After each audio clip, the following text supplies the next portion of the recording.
All right, everybody, welcome back to another episode of the Family Movie Time podcast. I'm your host, Jeff M. Giordano. My special guest today is Leo Aquino, and we are going to discuss Remember the Titans. This is a film from the year 2000. It's rated PG for thematic elements and some language. It's almost 2 hours. Um, Denzel Washington, most likely, I would say, steals the show. However, there's a phenomenal cast, including Will Patton, Wood Harris, Ryan Hurst, Donald Faison, Craig Kirkwood, Ethan Suplee, Kip Pardue, Hayden Panettiere, Nicole Ari Parker, Kate Bosworth, Ryan Gosling, Burgess Jenkins. Um, and as I said, my guest is Leo. Um, and Leo's an artist, designer, creative person, an animator. He's made some children's books. I will put a link for Leo in the description so you could check out some of Leo's art and follow what he's been up to and what he has coming up. And if you want to hire him, hey, you'll be able to probably find a way to get in touch with him too. He's a very talented, creative person. And I'll give you the mic, Leo. Take it away. I appreciate it, Jeff. Thanks for that really warm introduction and having me on this your podcast. Is an honor to be on this with you. So yeah, thanks, man. Um, I don't really have much to add to that great intro. Yeah, I love art. I love all things creative. So I appreciate different art forms. What you name it, from musicals to film to animation art. So yeah, so talking today about actually, it's one of my favorite movies. Remember the Titans is going to be a treat. I'm also a huge Denzel Washington fan. I love football too, big Niner fan. And so it's just, yeah, it's a great mix of things. And I think it attests to why I like it so much. Also, I mean, it is a football movie and a family movie. However, there are a lot of social, topics that I think are very important and actually really relevant to today. I feel like a lot more people need to watch that movie now more than ever. So, yeah. Why don't we jump into? I mean, mentioned earlier it's rated PG Yeah. for thematic elements and some language. Maybe we should start there with the thematic elements. What would you say makes this like a PG movie versus a G movie? Um, well, I think that the line there is that what makes this a PG movie is that although it is a family-friendly movie, I mean, there's some heavy topics. Um, and if I remember correctly, there's some heavy language at some points. And we have to remember while we watch this film is that it took place in the 1971 or 1970s, and the racial divide at that time was pretty high. I mean, it, uh, you can argue like what decade is the worst, but it wasn't great then, from what I hear. And yeah, there's some language there, there's some racial divide there, and I think that's why it is a PG movie as opposed to just a G. What do you think? I agree. I mean, it gets serious to get specific to give folks an idea. Hopefully, people have watched the film, or at least maybe they saw it years ago. It did come out in the year 2000, as I mentioned earlier. Um, Hmm. it does involve, to give a short synopsis, 1971 Virginia high school football team, which, in Alexandria, Virginia, which is a big football place, and the school board decides to integrate an all black school with an all white school. And so people see this as like the foundation of football's tradition is put to the test. Denzel Washington is brought in to coach the team. Will Patton, um, formerly the coach, he's still able to coach the defensive side of the team, and Denzel is the head coach. And there are a lot of scenes, discussions, situations revolving around the white players and the black players, and everything from them getting along to the way the town is responding to when they play certain teams, Mm. these kind of racial tensions or the topic of race comes up.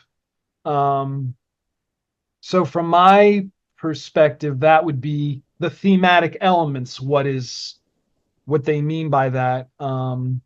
And the language, as you mentioned, there are Yeah. some scenes, I would say a combination of Denzel's coaching, but then also people who are not happy about the team being integrated, and their response Oh yeah. is also referring to the language throughout the movie.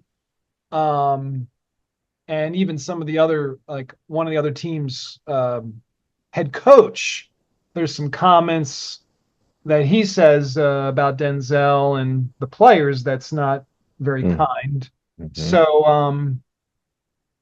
and as you said, I think it is still a film worth watching or rewatching if you haven't seen it in a while. It is based on a true story. Yep. Um, I love the soundtrack from like Marvin Gaye to Yeah. Temptations. I mean, it's an awesome soundtrack that keeps the momentum and the energy going. Do you have anything to add about any of that I've said? Or No, that's pretty accurate, and I'm glad you mentioned that it was because I think I forgot to mention that it was yeah, based off of a true story. And it's kind of cool when you watch through it to the very end, you watch the credits, you could see I want to say they showed a little bit of actual footage of some of the time and like shared the stories of where those particular people are now. And it's cool to see that, a lot of them are still friends and all that. And but yeah, no, I think you covered it. Like, you covered it. can you remember the first time you saw the movie? Like how old you were, the Oh. environment and that experience? Yeah, I think we it was a school. So this is year 2000, so I'm dating myself. I believe I was in eighth grade or freshman in high school, something like that. And yeah, I want to say it was a field trip to the movie theater to watch this movie. And at first, I think when I saw the trailer back then, I was like, "Oh, cool, football movie, sweet." And but to my surprise and delight, it was more than that. Um, Definitely inspirational, for a young kid to watch that. And it's kind of cheesy for me to say this, but it kind of molded me a little bit of like, sh it doesn't, skin color doesn't matter. You're a football team, you're a team. And, that was a great, story and moral to learn at that time. And just have that drilled to you, just show you like, it doesn't matter what color you are. You could be a great team and shed all of that. Did you play football at all during your school years? I played a lot of flag football, so not on the official high school team. Played a lot of flag football. I played a lot of recess football, so just after school with the actual football players. I kind of a side story to this is that I had the papers and I had everything ready to be on the my football team in high school. But my mom was like, "Hey, if she did not want me to be on the football team because it'd be pretty violent, right?" But she was like, "Okay, so if I let you go on be on this football team, you can't be an artist after high school and go to college for art school. So you make the decision now." And I had to think about that because I really loved football. I really enjoyed it, and but I was like, you know what, there's no way I'm going to be an NFL player. I already knew my limitations, and I knew I wouldn't be an NFL player and make money that way. So I was like, okay, well, the only thing I have is art, so I'm going to focus on that. What are the scenes that when you rewatched it recently, what are some of the standout scenes that really resonated with you?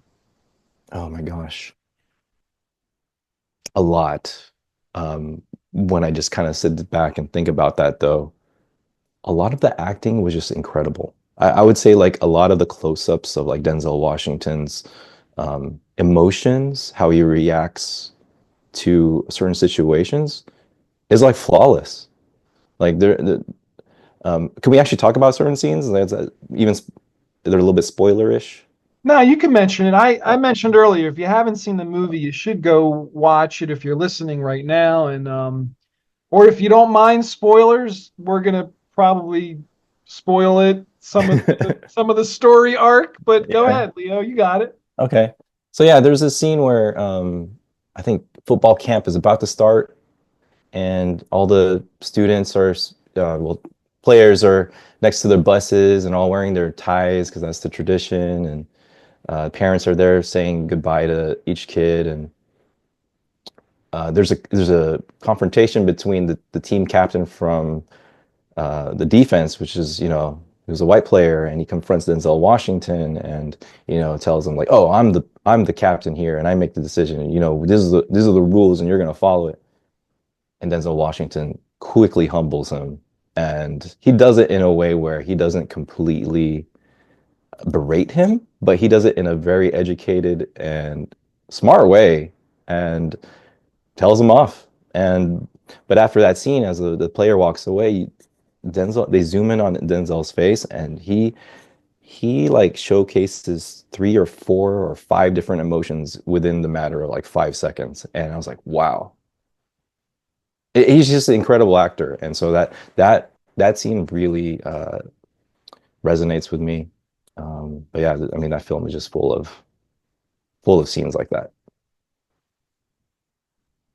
I really, his I played football in high school. Mm. So it brought me back to those days. The drills and everything. Yeah, and the coaching style, different coaching styles.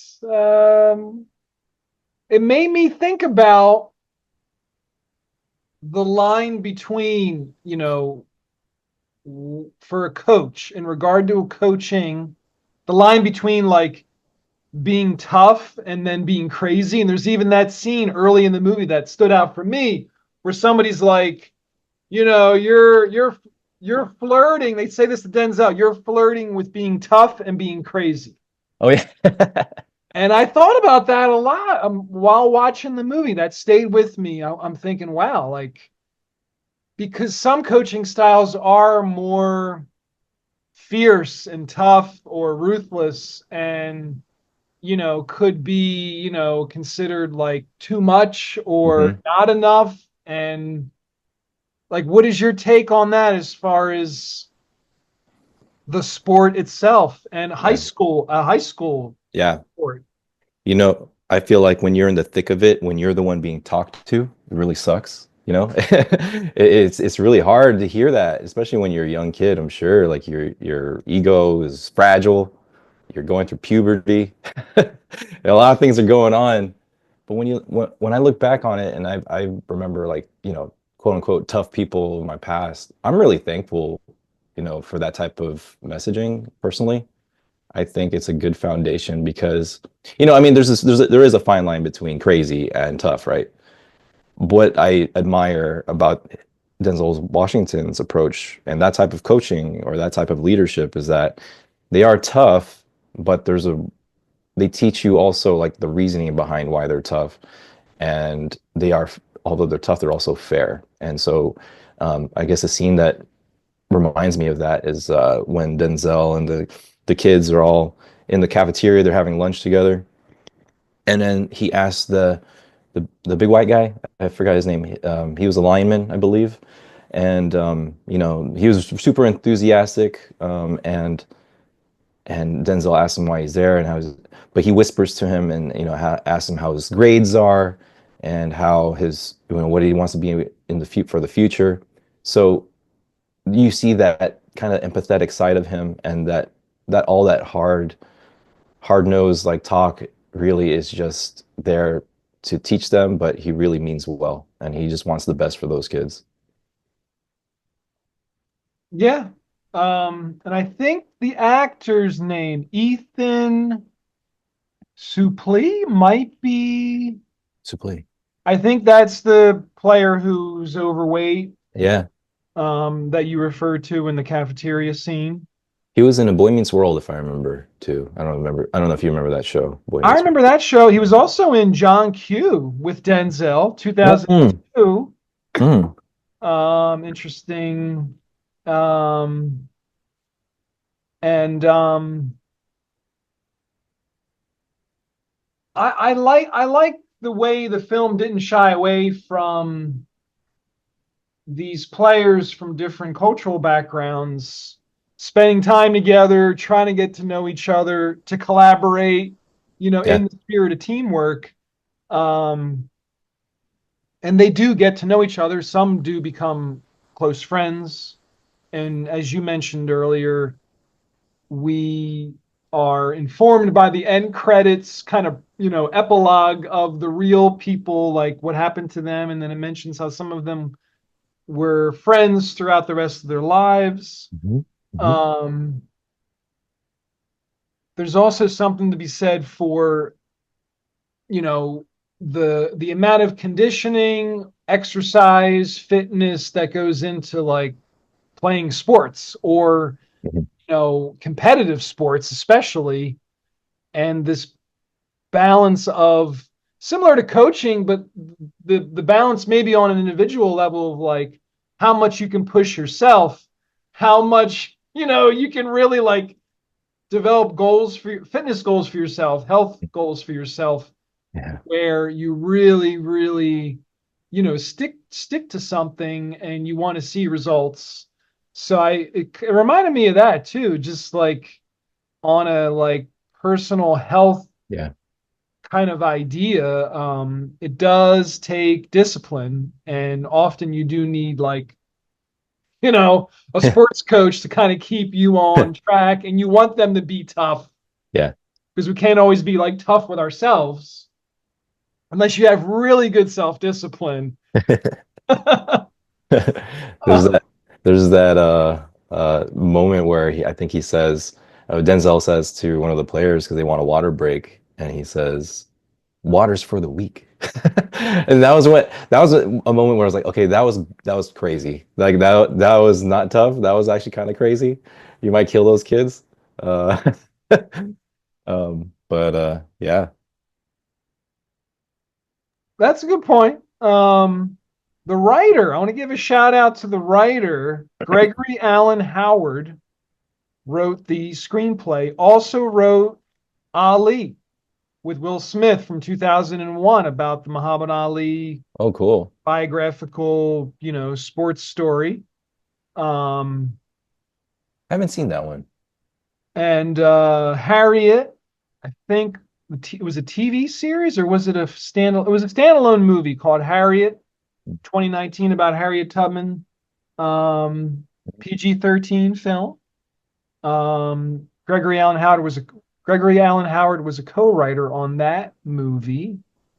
Um, Boaz Yakin, the director, Mm. um, looking at the director's filmography, he has done another family-friendly movie called Uptown Girls. Okay. Is that more recent? Brittany Murphy, Dakota Fanning, 2003. Okay. That's PG-13. Um, I wanted to mention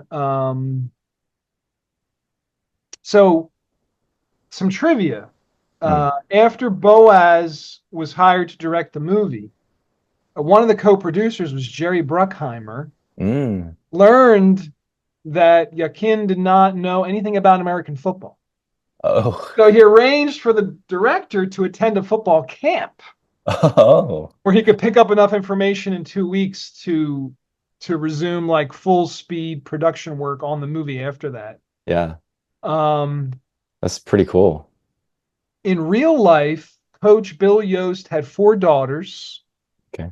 Bonnie, Angela, Cheryl, and Deidre. Unlike in the movie, all four daughters lived with the mother after the parents divorced. Mm, Um,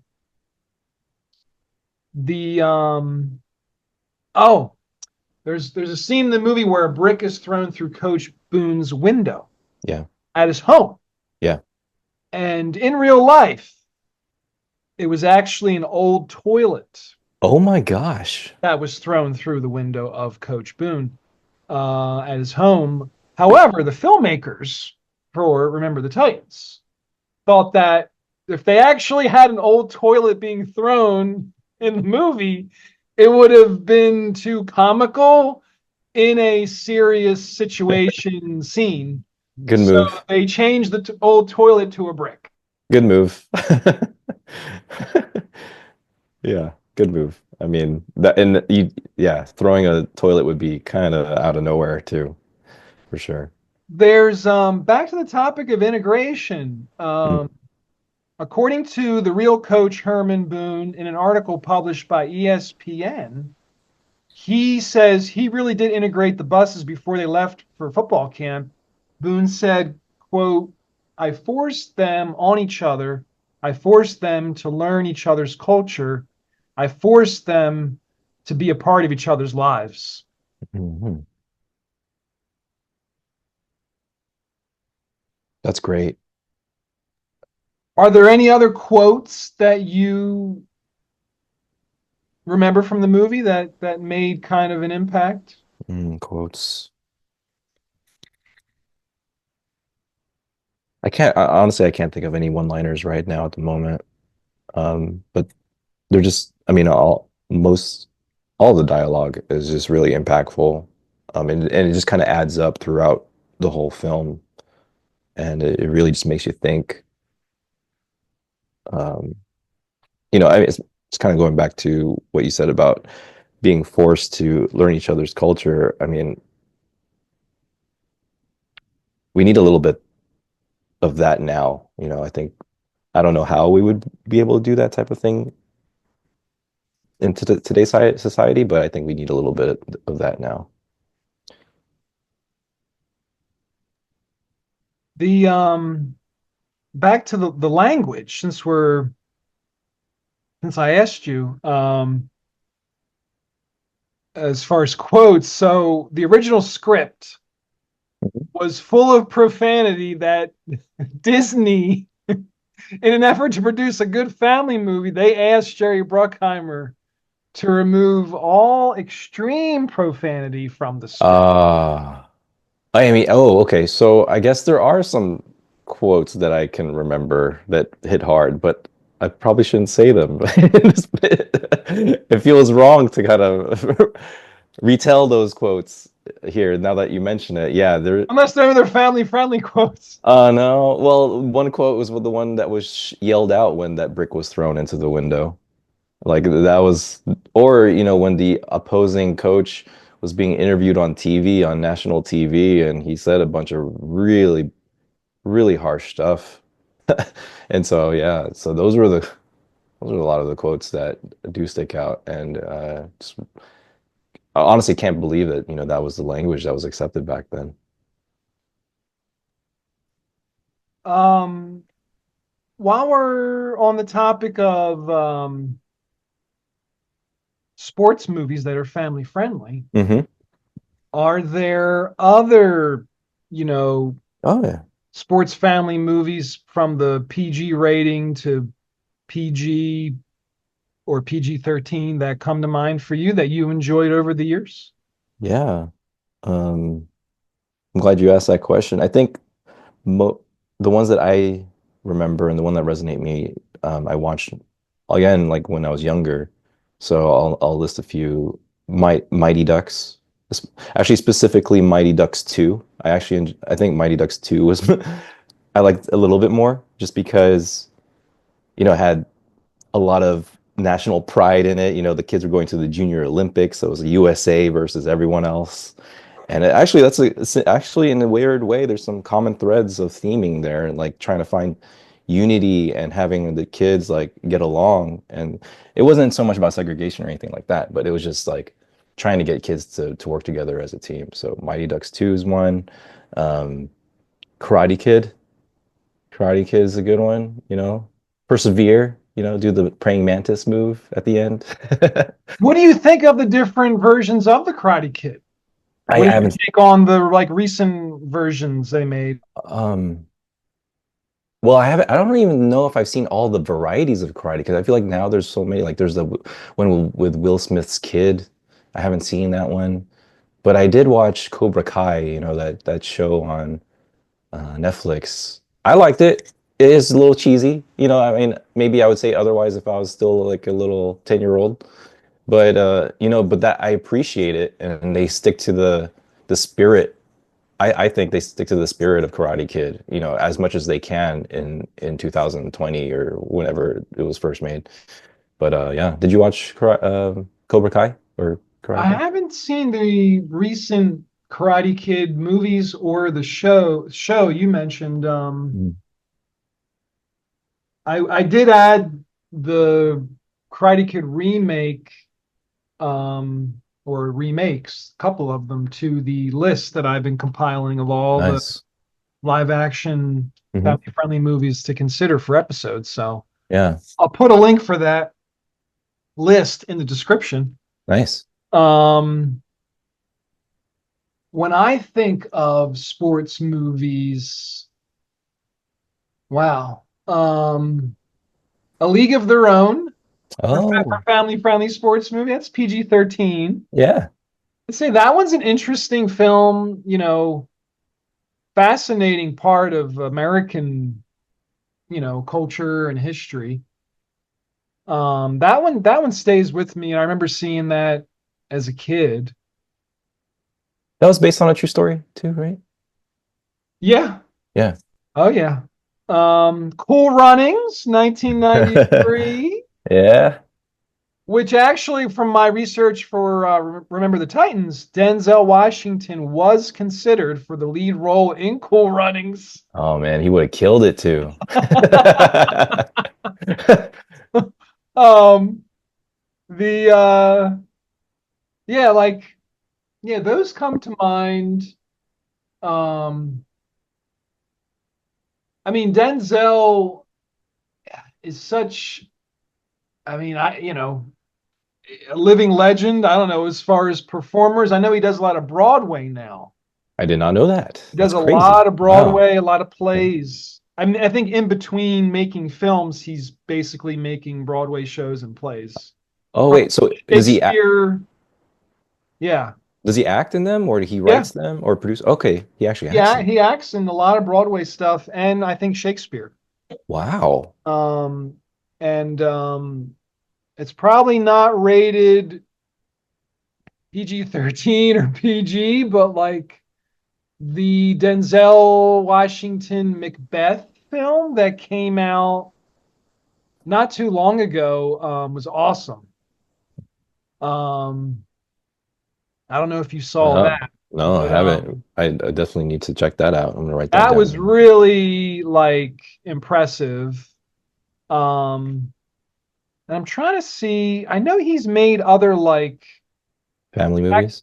back to the family friendly theme. Hmm. I know he's done. They're probably older films. Let me look real quick Yeah, I'm kind of looking to. for the sake of research. Um, I I think would I yeah, go would say ahead. I would say that most after just kind of like glancing at this list, he does seem to do a lot of serious, more geared towards adult and I wouldn't say mature rating, but he does more, you know, not family friendly is what I'm trying to say. I think the main one I actually found was directed by Penny Marshall, who also directed League of Their Own. Mm, The Denzel movie is The Preacher's Wife from 1996. It's rated PG. hmm. And the story is an angel comes to earth to help a preacher save his church and his family. And it's considered a holiday romance, supernatural fantasy, comedy, drama. Oh, Yeah. From 1996, PG rated. 1996. So that might be one of the few. Just kind of glancing at his filmography. I'm trying to see because like one that I thought about, but probably isn't. I'm kind of looking that up right now. Is have you seen the movie? Oh yeah, it's definitely not. It's definitely not. It's actually rated R. Never mind. Okay. The complete opposite. But Glory Oh, is yes. historical. But yeah, I guess when I think about it's been a while since I've seen that film, but they are pretty brutal with some of the scenes. So it's There's just a PG-13 movie called Antoine Fisher, 2002, PG-13, directed by Denzel Washington. wow. And that's Antoine Fisher was a young Navy man forced to see a psychiatrist after a violent outburst against a fellow crewman. During the course of the treatment, a painful past is revealed and a new hope begins. Just reading the synopsis. And Denzel stars in the movie too, Oh, very cool. and he directed it, which is pretty cool. Yeah. Um, Fences 2016. Denzel also directed PG-13 movie. Okay. It follows to drama, takes place in the 50s, follows a working class African American father trying to raise his family in the 1950s Hmm. while coming to terms with the events of his life. And it's based on a August Wilson play. Wow. Co-stars Viola Davis, Stephen McKinley Henderson, and that's from 2016. Wow. I think that's kind of most of the ones that would be not rated R, basically. But I mean, he's made so many awesome films in general, um, and continues to. I think he's in Gladiator at the moment. It's in theaters. Mm. I I haven't did not seen that. I haven't didn't seen that see it one. yet. That's rated R. If Mhm. you're anybody's curious. Um, I wanted to talk about you know family, childhood. Yeah. The movie is about essentially like a high school football team is like the core of the story. So we could say high school players, high school aged people. Um, do you see high school as kind of the end of childhood? Like by the time you graduate high school, do you feel like childhood's over? Or is it Oh, over like before then? honestly, like, I mean, it's weird. It depends on the person, honestly. I guess you can kind of generalize it, but I mean, I've met, just from my personal life experience, I've met people in their 20s, heck, even in their 30s that are still very childlike. You know what I mean? So there's also that extreme. But yeah, there's very mature 13-year-olds, heck, even 10-year-olds that are very mature, just depending on their situation. But yeah, I mean, I consider when I was, in that film context, uh, well, I mean, those football players definitely look bigger. They work out, so I could see, them being more adult-like. But yeah, no, to me, high school kids are still kids. Yeah, this is the way I kind of look at it. What about you? Yeah, I think it does depend on the person and your background. There's probably some cultural elements too that Yeah, impact, when you come of age or when live on your own, for example, go away to college. That's to me maybe one of the moments in a person's life if yeah, you go away to school or if you move away at some point from living at home with your parents or your family, your guardians.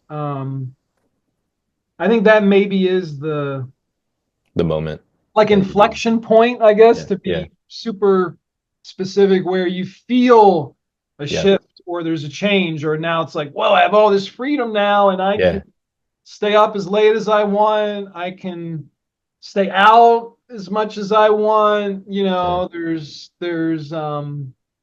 the energy of that, is different when you're like on your own or not living at home. Hmm. So I always I guess think of that about that, and then I think these days I wonder, and this ranges from what kind of movies or shows or content they're consuming, like when kids grow up, these days, like in the 2020s, like, um, or what growing up means, nowadays. Mhm. Maybe the internet has a certain impact on that. Maybe it doesn't for some people. Um, but yeah, I think that's an interesting kind of a idea that maybe runs through like doing this podcast is like, when do we grow up, or what are the things in our lives that cause us to like grow up? Grow up, yeah. I think it for me, maybe this is a cultural thing, but I think it personally, I think it's a little strange that when, by law, when just because someone's 18, they're automatically an adult. And I don't think that that's actually accurate. I don't know. I just met I've been around enough, teens and 18-year-olds and they're not fully mature to be called an adult yet. And so, but yeah, I kind of agree with you though. The moment that you leave home and you got to pay your own taxes, you got responsibilities. You got to get insurance, adulting. Once you got start doing that, you are kind of like an adult now, like take care of yourself. Since the holidays are around the corner, pretty close, do you have any live action, family friendly holiday favorite movies, either that you watch each year or that you and the family watch or you and your friends watch? Family friendly ones. There's a couple of movies that stick out, and I'm not quite sure if they can technically be called Christmas movies. I mean, there's ones that I grew up with, like the original claymation or uh, the Snowman movies. And I forget what the actual titles were, like Rudolph the Red-Nosed Reindeer. You always see them, they play on ABC every holiday season. Those, I mean, I love those growing up, and it's just cool to see the stop motion animation just even to this day super holds up and is just really endearing. So I would mention those. Home Alone. I loved Home Alone. Um, I think it's brilliant. I think it's well done. I don't think you would see a movie made like that anymore. But that's definitely a watch in terms of holiday movie. And just kind of going back to what I said earlier, I don't know if anyone would ever consider this being a holiday movie, but Harry Potter. There's some Christmas theming in Harry Potter, and they deal with some scenes in there with like a bunch of Christmas decor and all that. It's kind of a cozy movie to watch. Sometimes, maybe not the last ones, there's can get kind of dark, but those are films that stick out, yeah, holiday wise. And I definitely have other holiday movies that are live action, but but not family friendly for sure. But I can mention those if you want me to. I can mention from my experience watching the old black and white Christmas Carol movies on TV. Oh, yeah, yeah. I remember just seeing them and being fascinated with like how old it was. And the black and white part didn't bother me. Like I think I enjoyed the fact that it was not in color and it was like this ghost story, but it's also a holiday movie. Oh, Takes yeah. place around, Christmas time, the end of the year. And yeah, I think seeing those older versions of the Christmas Carol stayed with me. And Nice. then some of the like Muppet specials around the holidays are always Heck fun. yeah. Yeah, they did an interpretation of the Christmas story, didn't they? They did a Christmas Carol The version Christmas Carol, yeah. Muppet movie, and then there's like TV specials, various TV specials that are like Muppet holiday specials. And I also agree with you. Um, those claymation like Frosty the Snowman or Rudolph, I grew up watching those on TV. Um, a friend of mine mentioned the California Raisins like Christmas special. I think I have a vague memory of that one, but not as vivid as his memory. But like, I was like, oh yeah, I do remember that. Oh my God, the California raisins. Yeah. California Raisins dancing and rocking out. Um, I just watched. I mean, it's kind of a random movie. I've more or less stumbled upon it. Um, Christmas in Smoky Mountain or Smoky Mountain Christmas. Okay. So this movie is a Dolly Parton film and really endearing, to use a word you used earlier. Really like endearing, charming, made for TV kind of musical fantasy movie that stars Dolly Parton and Lee Majors, directed by Henry Winkler, the Fonz from Happy. Oh yeah. He directed it. It's from 1986. It originally was broadcasted on ABC Mm, December 14th, 1986.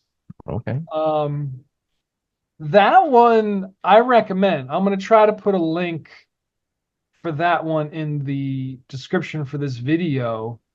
Because I really enjoyed it. It was a laid back, Yeah. feel good, uplifting kind of a story. Did you say you Uh, watched that recently or was that a while ago? I watched it today. Oh, you watched it today. Oh my gosh. I was in the mood for, Good. Good for I you, man. watched that one and that was cool. I laughed. I mean, Dolly was awesome. All right. Um, I got a kick out of that one. Um, the yeah, like I feel like a recent one I watched was Candy Cane Lane with Eddie Murphy. Oh, I think that was made last year too, actually. okay. Okay. 2023, Candy Cane Lane. Um, and yeah, those are like the recent ones. Is there any that are like traditions for you to watch, even if they're not family friendly, that you'll usually turn on around the Yeah. holidays? Tradition. I do like National Lampoon Christmas Vacation. I think it's just hilarious. I think that one's still PG-13. Is it? Okay. It's Yeah. probably like on the cusp. On the cusp. I mean, if it came out today, maybe it would get a harder rating, but the rating, if you look it up, I think it's still PG-13. And my mother, that's one of her favorite There holiday. you go. Yeah, I mean, they even I want to get in the film. They use these eggnog cups with like the shape like a moose. I definitely want to see if I can buy that somewhere. I think they do. But there's another movie that I actually watch probably like once a year around this time. It's called Just Friends with Ryan Reynolds. Have you seen that one? I haven't seen that one. I would suggest. I think if you just feel like laughing one day, and you just need some comedy in your life, and you're also in the holiday spirit, and yeah, not definitely not a family friendly movie, but yeah, it's one that you can definitely enjoy. Looking it up, it does say it's PG-13. Really? I'm really pleasantly surprised. Okay. There are scenes of a character getting drunk, or there's another character that's drunk throughout the movie. Yeah. Says the setting of the movie is at a bar. Yeah. Um, it seems like And some innuendos are mentioned. yeah, Yeah. sensuality is probably one of the factors with the PG-13 rating and the language. Mhm. Um, Otherwise, it says the violence and gore is mild. Oh yeah. Alcohol, drugs, and smoking are mild. Frightening and intense scenes are none are mild. I think it's mainly the like sensuality content in the dialogue for that one. Yeah. If Yeah. anybody's unfamiliar. Yeah. Um, and well, we still have some time. What are your thoughts on other, in general, live action family favorite movies over the years that come to mind for you? Let's see. I think one of my other favorite movies that is within this theming is School of Rock. I think that's a really cool family-friendly movie with Jack Black and a bunch of talented kids who can play music. It's just a fun, feel-good film of just rock music that these kids exude, and I think it's worth a watch. It's if you do feel like having an uplifting time to watching a movie, that's definitely a hit in my opinion. I don't know. I'll just read down the list of films that I wrote down because I had to think earlier. Jumanji, that's one of them. Ghostbusters. I think I already mentioned Home Alone. Karate Kid. Uh, I also really appreciate musicals, so I have to mention like Greatest Showman with Hugh Jackman. Um, I don't know if this is PG-13. I think it is. Have you ever seen that black and white film called 12 Angry Men? Yeah, I've seen that one. I love that film. Like, it's black and white, but 99% of that film takes place in like one room. These jury members who are on jury duty essentially trying to see if this you know teen is actually a murderer, and it's so cool to see just classic acting happen in front of your eyes. And yeah, I feel like if you're a budding actor trying, learning to be an actress, I think that's definitely one to watch. I think that one is technically considered PG. There you go. We actually, I now think about it, I think we did watch that in school because when I was in middle school, I remember there was this period of time where we were learning about the judicial system and learning about how the court system works, and that was a film that they had us watch. And for being a film from 1957, I would say 12 Angry Men is still relevant. Yes. Yeah. Um, Sidney Lumet directed it, um, starring Henry Fonda, Lee J. Cobb, Martin Balsam. Um, Definitely a classic. Mm. I I think there was a remake at some point, but I haven't seen the remake. think with George C. Scott Really? was in the remake. I want to say the 90s, 1997. Okay. Jack Lemmon and George C. Scott. Oh, I see. It Is was a yeah. TV movie, Hmm. um, PG-13, and directed by William Friedkin, who directed The Exorcist. Whoa. So, so that's kind of an interesting combination between the director and the cast. Yep. Um, he also directed Blue Chips, PG-13. I'm surprised with all these PG-13 Nick ratings. Nolte, um, Shaquille O'Neal. Nice. It's interesting looking into like you know, different films and looking at the casts of them and the directors and producers and see how they're all intertwined or how different actors and actresses have worked together in the past or how, those connections is pretty interesting.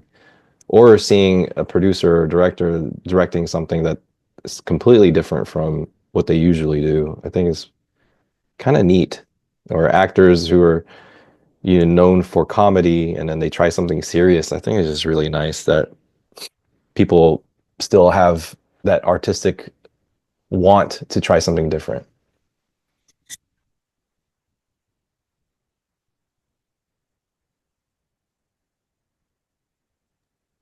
The On that topic, Jerry Bruckheimer. Oh yeah, Um, he did Pirates of the Caribbean, didn't he? he directed, I think, Pirates of the Caribbean or produced it. He's a co-producer on Remember the Titans. Um, for National Treasure. Hey, Yeah, I mean, there's he's done like so many films. I'm trying to look at just trying to look at the films that he directed. Um, did he direct Top Gun? No, Tony Scott. That was Tony Scott, but he produced it. I think he's probably more of the producer. Yeah. He wrote for the real CSI Miami 2024 TV series. Mm. Um, let's see. I Yeah, guess he more of a producer. I guess he also produced another sports movie, Glory Road. Have you heard of that one? I haven't seen that one. Yeah, I guess this one's about basketball and Oh wow. based off of a true story. 1966 NCAA University. Which university is this? Yeah, that's pretty neat. Guess Wow. he has a love for sports, I guess. And you mentioned the Pirates of the Caribbean, which is PG-13. Hmm. He was a producer on that one. Um, do you have any closing thoughts? We have a few minutes left, a handful of minutes left. Is there Hmm. any for Remember the Titans that people should know, or maybe the ways in which the movie is meaningful Yeah, for I would you? s- yeah, I would say closing thoughts is just if you haven't seen the film, even if you don't like sports or football, I think it's still worth a watch. I just give it my highest endorsement. I think it's worth a watch just based off of a lot of things we touched upon, the acting and the story, but just the meaning and the theming of it, I think is super relevant to today. And there's so much divide right now in our culture and society, especially with, I don't want to get too political or anything, but there's a lot of divide going on with, which party you side on or don't side on. It's there's so much of it, even within families, and I see more of that out on in the news or society than I do like feel good movies like this. So I would say that if you need a break from all the divide around you and you just want to have a uplifting time watching a film, this is a good one. I would say I don't think I've ever met anyone that didn't disliked Remember the Titans. So I think I can give my full endorsement on it, and I think you should watch it. Now, with your experience writing children's books, do you ever find yourself pondering ideas for like a film project that would be more for kids or families? Um, well, the so right now, so I'm a children's book illustrator as well, uh, and but in terms of writing my own children's book, the one that I think would be cool to adapt one day, in a perfect situation, would be my first one. Would be Pete the Creature with Big Feet. I think that would translate well into either a 3D animated movie or a 2D animated movie, and it would work in different styles. Yeah, just I just give a brief summary of it is, it's a self-conscious Bigfoot and he hides from everyone in the forest, and that's why we never see him. He's always self-conscious and hiding his big feet, right? Makes sense. So, but throughout the story, he gains some confidence and meets a band of other animals that accept him for who he is, and he realizes that his what he thought was his, you know, disadvantage, his big feet, is actually one of his greatest strengths. And I think we can look inward in ourselves, and that type of theming is that sometimes we're really hard on ourselves and down on ourselves when really we're all pretty special in our own way, and I think that would be a good movie. Can you talk about or tell us more about the other children's books you've illustrated? Yeah, so shortly after that one I did a book. Unfortunately, it's no longer for sale. It was only a limited run, and it was a collaboration between GoDaddy, the website company, and also the Toronto Raptors. the Toronto Raptors won I want to say now it was like 2018, if I'm not mistaken, the championship, the NBA championship, and it was a children's book about how the mascot of the Raptors, the Raptor himself, became from a baby dinosaur and became the mascot. So Oh that's wow. one. Yeah, there's that one. Um, I do have another children's book on in the works. It's almost done, and it should probably arrive in stores next year. I would be remiss though if I didn't mention it was a dream project, and I forget if I mentioned this one to you, Jeff. I did a little golden book, and it was about the Bee Gees. It was like a biography about the Bee Gees, the band, and just kind of like how how they became that disco phenom that they became from, and it kind of trails and follows how they were musicians as kids as well. And so that was a dream project. I'm really happy and thankful that I was able to work on that one because I love the Bee Gees. I listen to their music often. Nice. Yeah, I remember you mentioned that one to me a while ago. And then you also did one called Oh, Good Night Skateboard. Good Night Skateboard. Yeah. Oh, you got it. Yeah. I still have a copy. Can you Thanks for talk about supporting that me. one a little bit? Yeah. It's a story about this. So it's Good Night Skateboard. And it was a collaboration with Sports Illustrated Kids, and they have a whole line of books that follow this kind of title, like Good Night Baseball, Good Night Hockey, Good Night Skateboard, and I got to do Good Night Skateboard. And its story follows this little girl who admires her older brother who is competing in a skateboard competition, and the story follows the family, not just the little girl, but also the parents, kind of supporting their brother, son to participate in this contest. But really, too, the little girl wants to be a skateboarder one day as well, and um, aspires and dreams to be a skateboarder. So a lot of the imagery is her just really, really into it, and yeah, kind of like in the cover there, she sleeps with her skateboard. Before we go, can you talk about what inspires you to be a children's book illustrator, like working in that genre? What is it that, interests you the most, and Yeah. how did that start?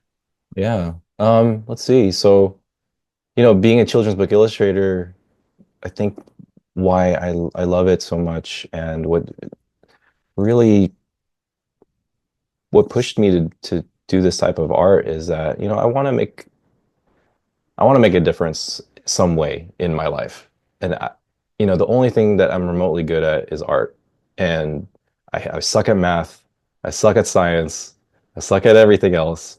And art is like the one thing that I can give to this world. And what better way in my mind was to create children's books and stories and portray stories and just kind of teach lessons, good morals through my artwork. That's what pushes me. That's what keeps me going. And I hope to be able to do this until, I retire or, even past that. I don't think I'll ever stop.